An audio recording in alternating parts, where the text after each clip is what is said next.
तर सानू मॅडमचं इकडं चालू होतं पिल्लांना मध्ये घालण्यासाठी हेल्प करत होत्या. कारण बाहेर राहिले की पिल्ले की मांजरीचे पिल्ले वगैरे मुंगसं वगैरे ते पिल्ले खातात, त्याच्यासाठी त्यांना मध्येच सारखं दिवसभर मध्ये असतात. आणि इकडं चालू होतं मामापाचीचं भांडण.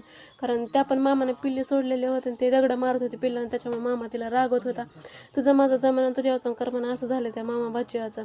त्यानंतर मग इकडं चतुर्थी होती, मग इतकी भूक लागली होती ना, आता काय करावं म्हणून म्हटलं चला थोडं दूध वगैरे पिऊन घेऊ.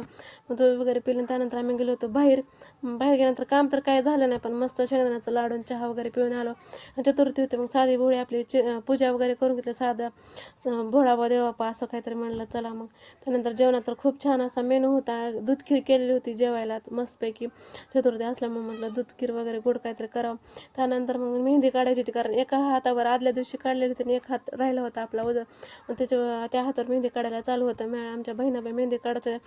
तिला खूप मेहंदी छान काढता येते. मला काढून घ्यायला इतकी छान वाटते ना की बसत. मला मेहंदी तर खूपच आवडते. हातावरती काढून घेण्यासाठी फुल मेहंदी भागून पडून छान वाटते काढायला. मग मेहंदी वगैरे सगळं काढून झालं होतं, कारण सानू मॅडम झोपलेलं होतं त्याच्यामुळे लवकर झालेलं होतं काढून वगैरे. तर चलो बाय.